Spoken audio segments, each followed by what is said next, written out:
पहले हजरत नूह अलैहिस्सलाम के टाइम पर जब लोग हद से ज्यादा करप्ट हो चुके थे, बुत प्रस्ती, करप्शन, जुल्म, नाइंसाफी लोगों में भरी हुई थी। लेकिन उस वक्त कुछ नेक लोग भी जिंदा थे। वो लोग अल्लाह से दुआ करते थे कि ऐ अल्लाह, तू किसी ऐसे इंसान को भेज जो कि इंसानियत को एक नया मोड़ दे। तो अल्लाह ने उनकी दुआ कबूल की और इनमें हजरत नूह अलैहिस्सलाम को भेजा। उन्होंने इन लोगों को 950 सालों तक वार्न किया, लेकिन इंसानियत बदतरीन हो चुकी थी। उन्होंने हजरत नूह अलैहिस्सलाम की बात नहीं मानी सिवाय कुछ नेक लोगों के। तो अल्लाह ने हजरत नूह अलैहिस्सलाम को एक कश्ती बनाने का हुक्म दिया। हजरत नूह अलैहिस्सलाम ने कश्ती तैयार की और हर स्पीसीज के जानवर को अपने साथ ले लिया, जिसके बाद एक बड़ा फ्लड आया जिसने इन लोगों को खत्म कर दिया।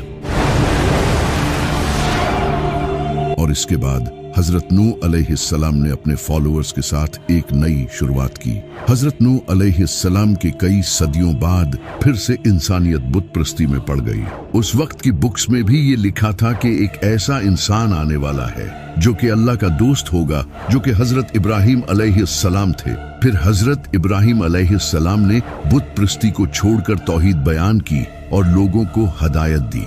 हजरत इब्राहिम अलैहिस्सलाम के कई सदियों बाद बनी इसराइल इजिप्ट में बड़ी तादाद में बढ़ने लगे और ग्रो करने लगे। लेकिन उस वक्त इजिप्ट पर फिरौन की हुकूमत थी।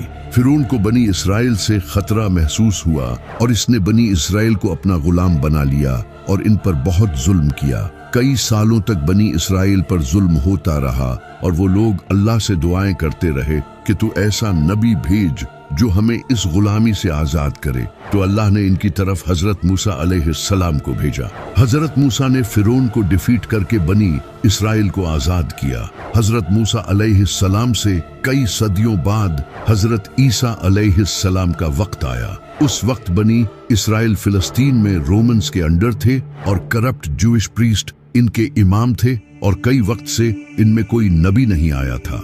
बनी इसराइल एक मसीहा के इंतजार में थे और इनकी बुक्स में भी उसके आने की खबरें लिखी थी, जो कि आज भी बाइबल में लिखी हैं। और फिर वो मसीहा हजरत ईसा अलैहिस्सलाम की सूरत में आया।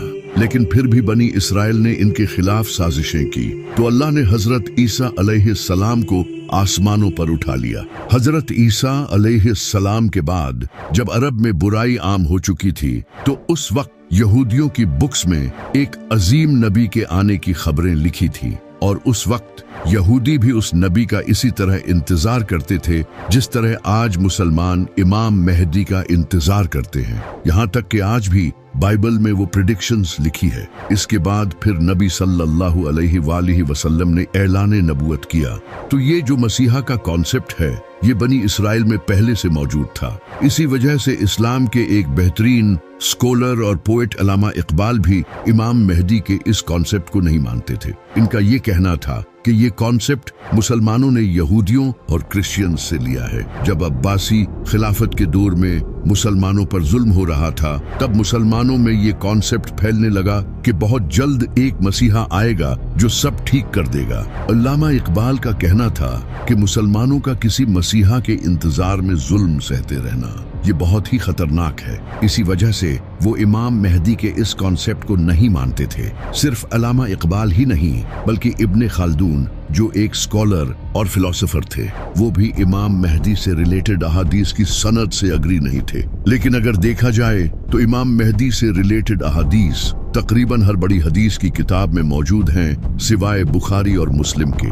सुन्नी और शिया दोनों किताबों में कई अहादीस मौजूद हैं, वो भी बिल्कुल सही सनद के साथ। सिर्फ इस्लाम ही नहीं, बल्कि दुनिया के आज हर बड़े मजहब की किताबों में एक मसीहा के आने की प्रेडिक्शंस मौजूद है।